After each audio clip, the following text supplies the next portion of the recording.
Hello and welcome to the Manitoba School Boards Association webinar on Learning and Achievement for All. My name is Janice Arnold and I'm the Board Development Consultant at the Manitoba School Boards Association. I'm hoping that all of you can hear me. If you see that little man up in the top toolbar there and you just click on him, I will see him light up and I'll know if we're connected to everybody. Okay, I see a couple of you, are coming in. Okay, I think that we are a go then.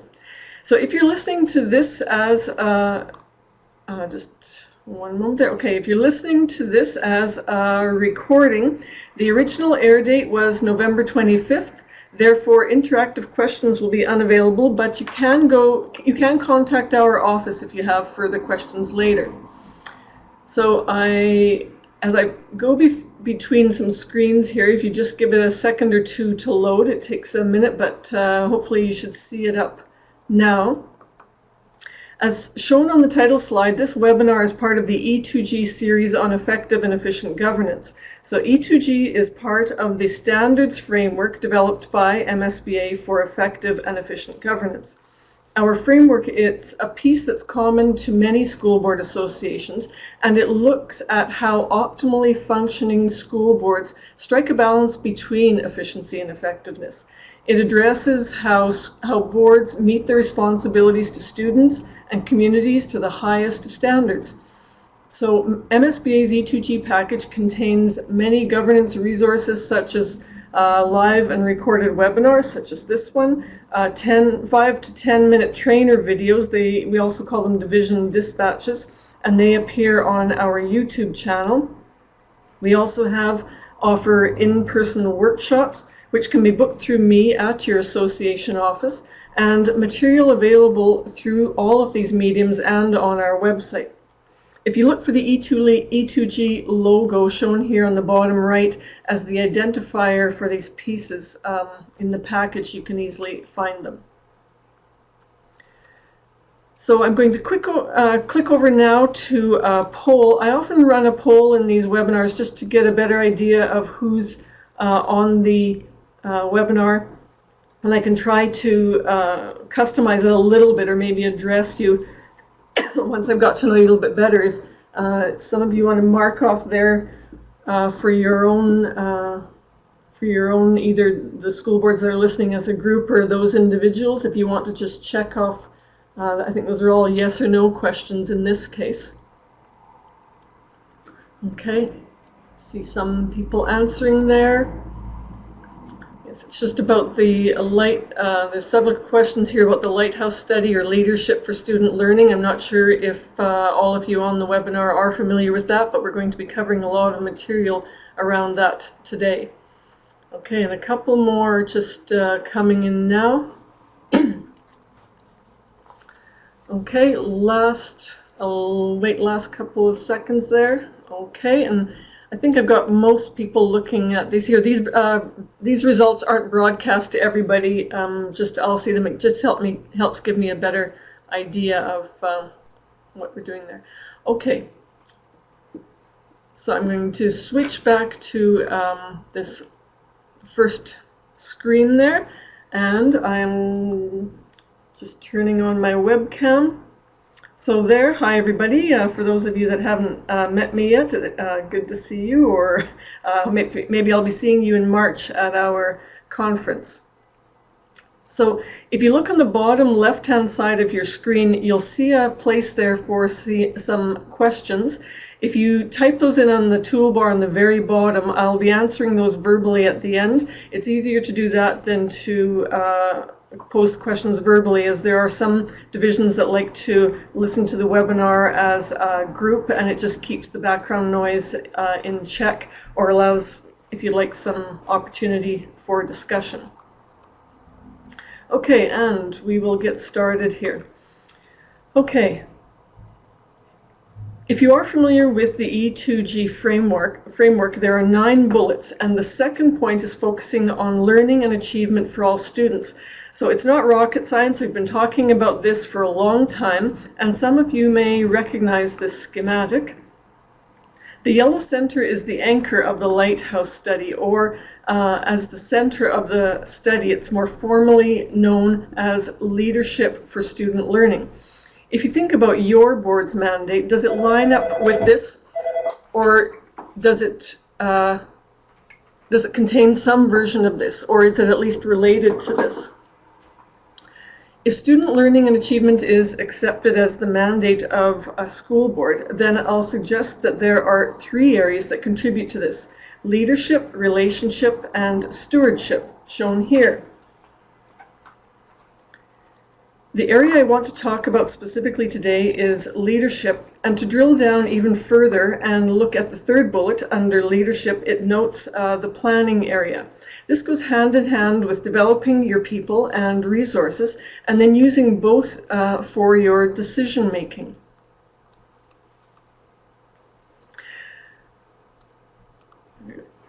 Our E2G framework and leadership for student learning are aligned. The 2nd bullet in the E2G framework under the section on effective governance says, focusing on learning and achievement for all students. And the first 2 key components are under that bullet are allocating budgets to reflect students' learning needs and directing professional development resources at improving student outcomes in identified areas of need. These support the direction in leadership for student learning that there is a relationship between board development and staff development, or by providing the correct resources, the board will support student achievement.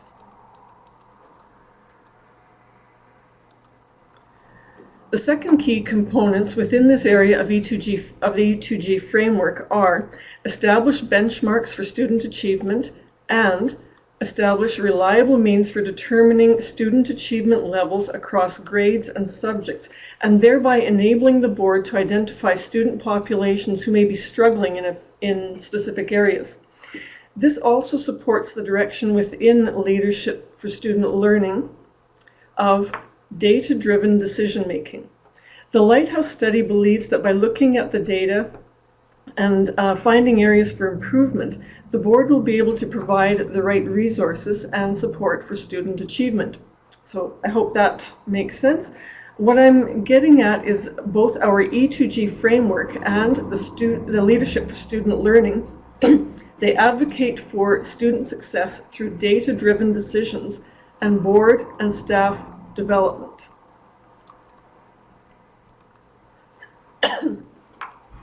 So let's look at that a little bit closer. There you go. First, it's about staff development. I think I've got someone trying to come in on the webinar.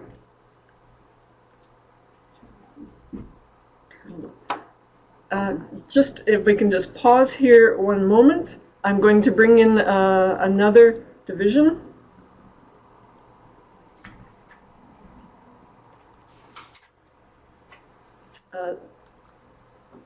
You just bear with me. To who? It's because they didn't email me. And they need to send, I'm going to send this to you and you can send it to them. Okay, we're just bringing in someone else here. If you can bear with me.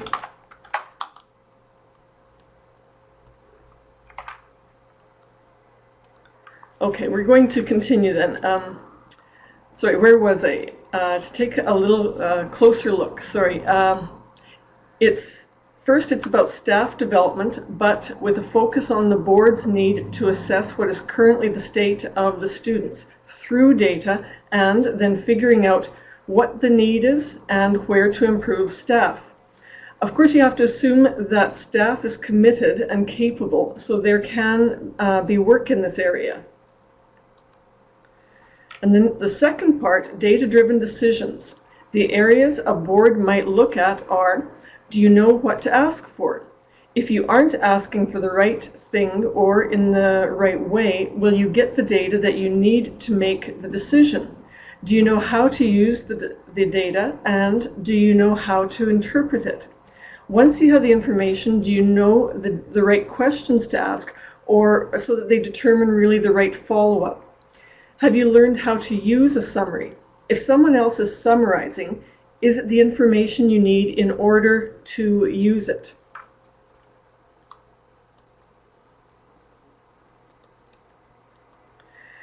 So with those two themes in mind, I'm going to summarize the 8 chapters of the Lighthouse Study. They provide direction on working toward higher student achievement. If you're not familiar with the study, it's for school boards and has 8 chapters with study guides for each. Some boards have worked or are working on all 8 modules.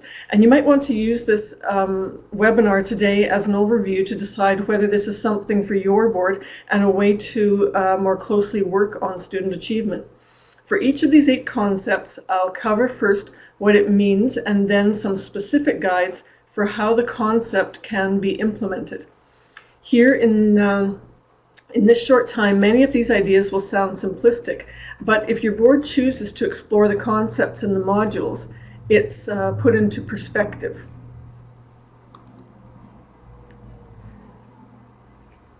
The first point is committing to high expectations for all. This entails the leadership, boards, along with administration, making a commitment to overcome the status quo. The leadership has sought equity and excellence even in the face of barriers. If you think about this, I guess, in terms of the 2 overall points of success through board and staff development and data-driven decisions, you'll see that this is supportive. Through data, you would establish a baseline and then it may require board or staff development to work toward higher expectations. The reasons experts have found for this to work include expectations along with support serves as a safety net for at-risk youth and has helped move them to continue with higher learning, whether it's completing graduation or going on after high school. Along with these expectations outlined, guidance, challenge, and support is also provided.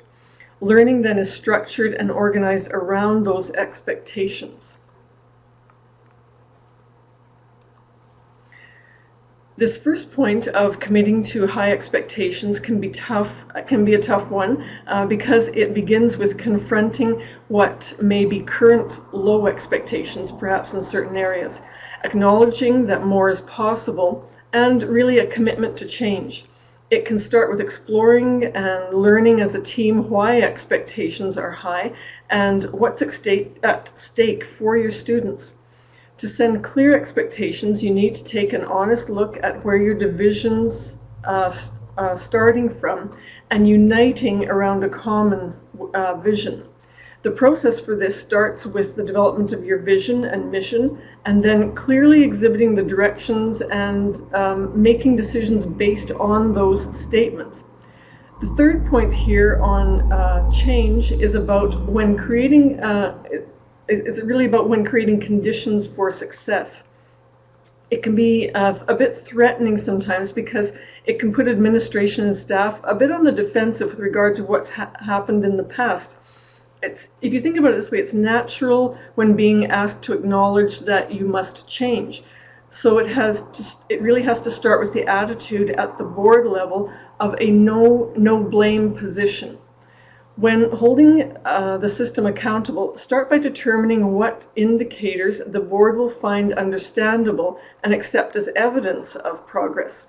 With a board's ongoing interest in monitoring the data and progress, it can reinforce that improvement is expected. To build collective will, it requires a drive to improve and the need for the board to communicate the urgency with clarity, consistency, and conviction. This also has to come from the whole leadership team.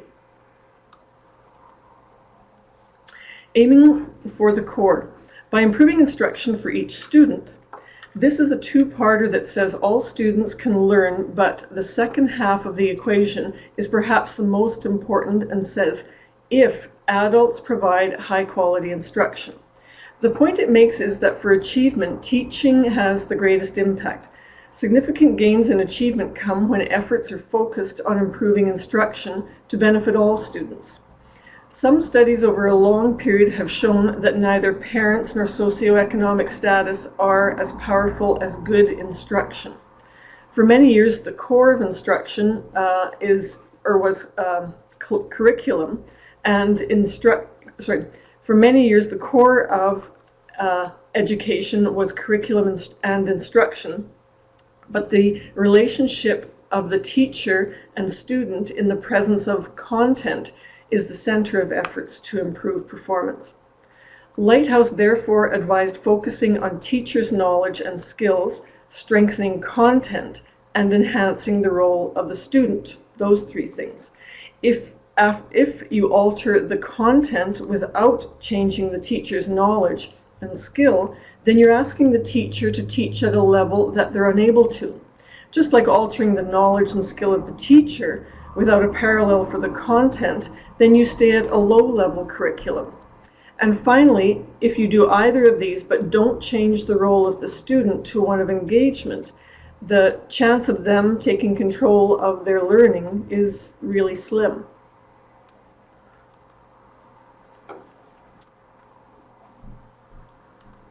Okay, I've got, I hope that you can see most of that on your screen there, but I'll just go through these points here. Creating standards, improving curriculum and assessment, and structural changes, such as reducing class size, are useful, but by themselves, they don't lead to substantial improvement.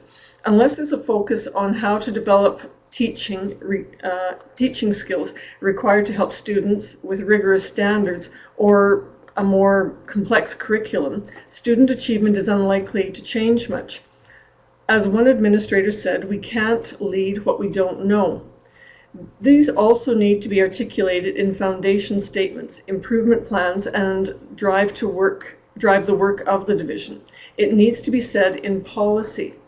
Leaders also need to see the forest for the trees, as they say. There are many distractions, from buildings to buses to budgets, but the leadership team needs to stay focused on instructional improvement. Community and staff buy-in can make or break your efforts in this area. Teachers may be wary of improvement efforts. It should be clear this is a system issue and not a personnel issue. As trustees, you don't need to become instructional experts, but focus more on research-based improvements. This goes back to the very beginning when I talked about data-driven decision-making. Instructional improvements and development need to align with areas identified as needing improvement.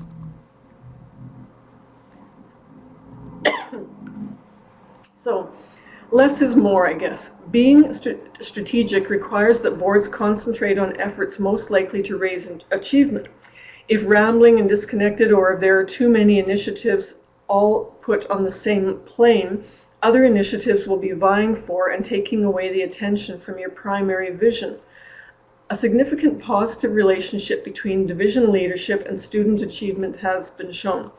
This same research identified 5 leadership responsibilities that have a correlation with above average academic achievement. They include collaborative goal setting, not only within board members, but including all division staff. Non-negotiable goals for achievement and instruction, and this allows for consistent use of instructional strategies to reach established targets. Board alignment and support for division goals. The board ensures that goals remain the primary focus of other initiatives don't detract attention or resources. Monitoring goals. Continuous improvement ensures goals remain the force behind the division's actions. And the bottom one there, use of resources in support of goals. So ensuring the necessary resources, including time, money, personnel, and materials, are all allocated. It can be hard not politically expedient, if you like, but if trustees are aligned in the goals for achievement, then they may have to cut back or drop those that are not. Based on the data, trustees need to get clear about the content area of greatest student need and the most important content area to improve first.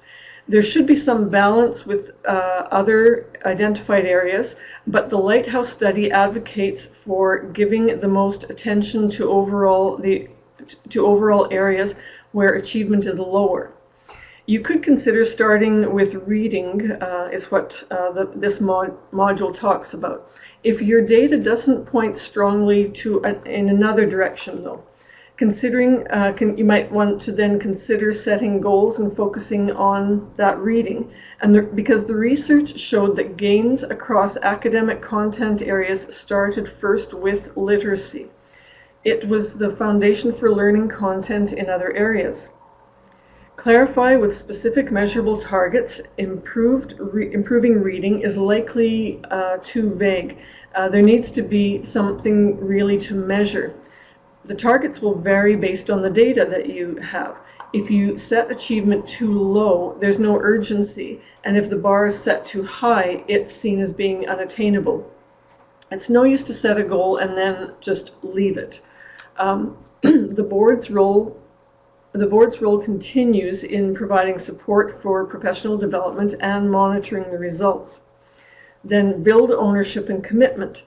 If you engage staff, the whole leadership team, principals, and parent groups, then if using achievement data, it can guide the discussion and bring focus to specific academic areas. Learning together as a board, the team must know enough about the area to make sound decisions and to clearly communicate that with your public and staff. The purpose of professional development, or PD, is not just isolated instructional innovations, but on building a strong collaborative work culture. It needs to be meaningful, relevant, and again based on research. A school board is critical in accomplishing this because they will set the expectations for PD, provide support and resources, and monitor implementation of the instructional strategies that were learned through the PD. So in order to be useful and relevant, the PD must have some key components. So a need in an academic content area, and this is based on data that shows there is a real learning need. Research-based, the most effective efforts focus on strategies that are backed by research showing they are proven effective and produce achievement. Collaborative and ongoing, all must participate and support it, and embedded in the system and everyday life. There's also effective training, must include theory, demonstration, practice, and coaching elements. Complex and persistent efforts are needed from all levels of leadership and lead teachers and administrators, and lead from teachers to administrators to trustees. The professional development should be connected to other foundations such as goals, standards, curriculum, and assessments, and monitored results could include changes in teacher knowledge, skills, and improvements in student learning. Board policy should send clear messages that the priority for divisional PD is to improve teaching and learning. So at the board level, making decisions around the school calendar can easily support PD, and by including the time that's necessary to participate, I guess, in the PD.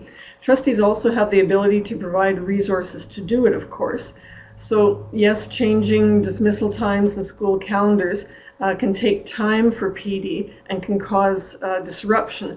But if the board is visible and vocal in its support, they can also help the community to understand the role that it plays in student achievement.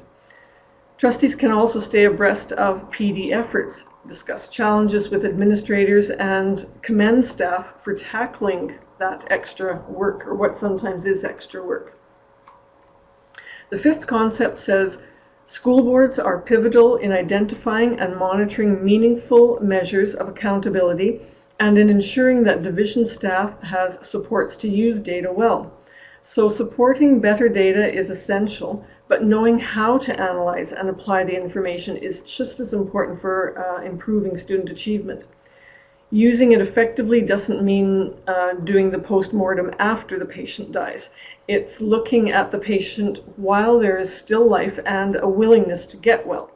So in terms of the school system, it's not only looking at the measures of student performance, such as assessments, but also going beyond and looking at measures of adult responsibility for improvement. So the data is a guide. And when you're continually using the data, by analyzing it, monitoring it, and using it as a guide, as I said, it sends a message to everyone that it is important. Now for the work, the Lighthouse study advocates that the data should be driven by should drive the decision. And that makes sense. If making a decision at the board table or presenting your case for an initiative or an idea, you as an individual trustee, the data should be used to support it. It can also be used to show progress that you then report back to the community. A look at the data is not just that, it's knowing how to read it and how to interpret it, or conversely knowing what data to request and in what form so that you can get what you need in order to make a decision. It can be done within the context of your goals and PD efforts and in relation to what your staff is doing, so it can be applied immediately. The data should be used for improvement purposes and not to present the gotcha moment. So you're not looking for incompetence and looking back and saying, aha, this is all wrong and now this is why we need to change it. But it's really a means of making progress. So this goes back to that non-blaming attitude that I talked about earlier, bringing it right from the top, from the Board of Trustees. Remember as well that there are people behind the data and the moral imperative behind the work. It isn't all just a numbers game. It's not just a graduation percentage. So you're really looking at who are those people coming out at the other end and what do they have there working for them. It's worthwhile to build your board's knowledge of the technical terms and processes, and it's important to remember that it's not a once-a-year look, it's really living with it. The Leadership for Student Learning model is not just, or it is not only, as it says here, but about leadership and collaboration, but it's about directing that toward student achievement. It's about being focused around that shared purpose and anchoring the leadership toward that goal and into the division culture. So say what you expect through policy. Policy should clearly state the board's expectations, but in a way that builds instructional leadership. What that means is the policy will state the expected results, but it leaves administration the flexibility to determine the structure and the processes to deliver those results. This is also one of the cornerstones of the governance structure proposed under our E2G framework. With the board, it sets out policy and governs at that level, and it's for administration to decide the procedures how to arrive there. This guidepost can only be accomplished through clarity of roles, and that's a good place to start. As a trustee, you might ask yourself, what is the leadership team uniquely situated to do in an effort to improve? A critical component of lighthouse boards is that ones that really work under this model is that they create the conditions for this type of structure to work. And by that I mean boards that are clear on what they want, but they also support administration. Administration needs confidence that the board will back them as they tackle some difficult issues. So it's not only leadership that's collaborative, but in learning together, problem solving and shared understanding, that's a big part of it too. For those lighthouse boards, the model also extends down as far as principals and really the instructional core of your school division. The training and supports also need to be there for them as instructional leaders, and these successful boards found a way to simultaneously empower and control or monitor. So while they involved all levels extensively in shaping how and where to go, the fact was that they were digging in to improve, and that was not up for debate. That was really the point that they set. The board is also there to make sure that at the instructional level, they are not caught in, housekeeping tasks or running off down a rabbit hole on the latest good idea. It's really helping and providing the tools that will keep them focused on improvement for student achievement. And another guidepost is, again, to build that collective will. Acknowledge, communicate your confidence in and gratitude really toward the early embracers of the change. You're really looking for those change champions, or of course you yourself as a board, you are a change champion. I won't spend a lot of time in the area of connecting with community, as the association has spent a lot of time on this in the last 5 years, and there's really a lot of material on our website. There's going to be a couple more recorded webinars that are coming up under the E2G piece, and on our YouTube channel there's a couple of small division dispatches, or you can just contact me directly if you're looking for something specific just with connecting with community. But let's just suffice it to say that Leadership for Student Learning also supports the importance of this.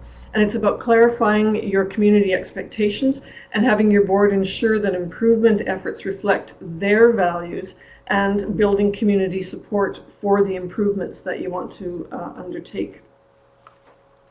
It's important to align your parents and the community at large around your focus area. For example, if you are focusing on literacy and numeracy, you can provide supports for parent involvement, and there's no need to abandon school improvement committees or family nights or whatever you have in place, but be clear that the tighter you align with the goal that you've set, the greater chance of success. So finding meaningful and relevant ways to involve the community, anyone I suppose would lose interest when it's really seen as token involvement. And ensure that data around improvement is made public early and often. So you need to keep communicating what you've found out and keep communicating the data that's coming into you as a board and showing what you're basing your decisions on. Again, it's building that collective will. As a board, you develop the key messages that consistently communicate what the division is doing to improve, specific expectations and specific targets, and then you're looking really to the community and how they can help. This also means managing distractions and I guess competing interests. So really staying on focus, and I know the community is going to come in with lots of great ideas, but you're looking for ways to marry those with your focus of student achievement. And do your homework. Continually look at what works and spend time talking as a board about why you value the involvement of the community. Okay, and the last concept within the Leadership for Student Learning model, or as it's often called, the Lighthouse Study, staying the course. Student achievement doesn't happen overnight, and it's certainly not just in a school year or even in one term of a trustee. Success, of course, comes from staying true to the vision and the goals of improvement. But you have to confront the barriers, make adjustments, and celebrate the short-term wins to motivate more change. So as the title implies, Leadership for Student Learning, the leadership at the board level is, of course, paramount. Continuous communication is needed at all levels within the division, with your community and with the clarity and consistency on why it matters and the reasons for focusing your energy and efforts in this direction. You need to keep the conversation front and center, or people, they tend to veer off in a new direction. Community, parents, even people on your board. So back up what you say with action and protect your efforts from distraction is really what we're getting at. So you must be prepared to back up the vision by prioritizing resources that support that. And don't be afraid to make adjustments and learn from experience.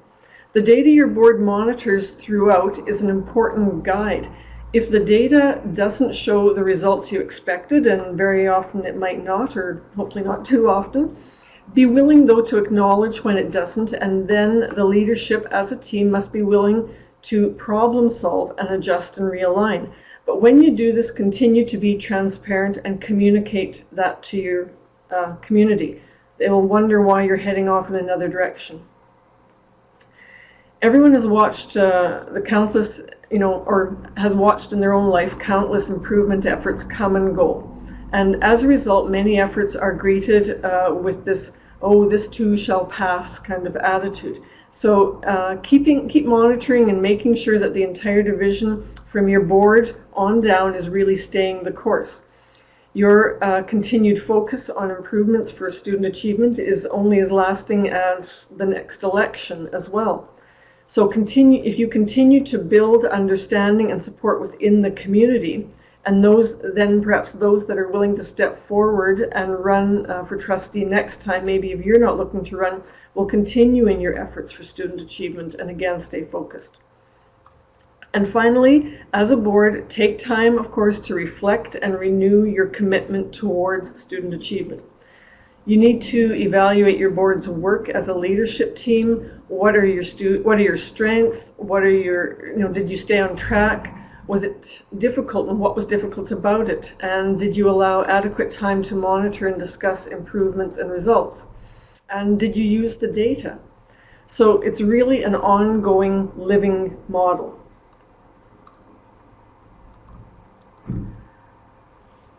Okay, I'm going to come to this end screen now. And we did go through the 8 concepts and dozens of points that'll guide you. And I know we went through rather quickly. This is just a 45-minute or 40-minute webinar. Many of those points could be an entire webinar on their own. And if you want to back up, as I said, this will be offered as a recording, and you can look at just one of those. If you have the time or inclination, you might want to take a good and much longer look at the entire Leadership for Student Learning study guide. It can be a great professional development tool for your whole board. So I've talked with actually some boards that are working their way through each model, and there's exercises and discussion pieces with each of those on each of these concepts. If you'd like to know a little bit more about it, there's a lot of resource material on the web, and I've included here a recap as a downloadable resource. You'll see there it's listed in the section on your screen with the bars, and you can just click on it, select it, and download it. It summarizes the points that we've just gone through. Or if you want to explore one of the 8 concepts I went through, you can also show your board just that one section on the recorded version of the webinar and maybe talk through it. So I see that I'm looking here, and I do see one question here that has come in on the screen. If there's any others that are on the webinar and watching, and you want to add a question in at the window at the left, you can type it in at the bottom, and I'll address it after this first one. It's just a quick one as I see here. I've been asked where you can get a hold of a copy of the study guide for the Leadership for Student Learning. And I do have something here. You can address it actually or access it through the Iowa Association of School Boards. I believe it's on their website, and I've written a note here. It's at, of course, www.ia-sb.com. And then if you look under events and training, and if that doesn't work, feel free to contact me and I can help you find it. What it has there is the study guide, and there's possibly a DVD or a CD that you can download there. It has all the specific discussion questions. It gives your board or the trustees exercises to work through, and you can take it that way. Okay, I see that that's it for questions for today. Thanks for joining me, and sorry for all the interruptions at the beginning. If you want to look at this again as a recording, I will set it up in the next day or two. And if you will look for December, we'll be dealing with the third point in the E2G framework, and it will provide some resources in a couple of other recorded webinars and division dispatches.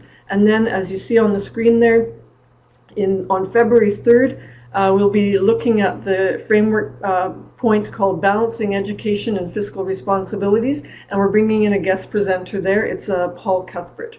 So thanks again for joining us, and we'll be talking to you again soon.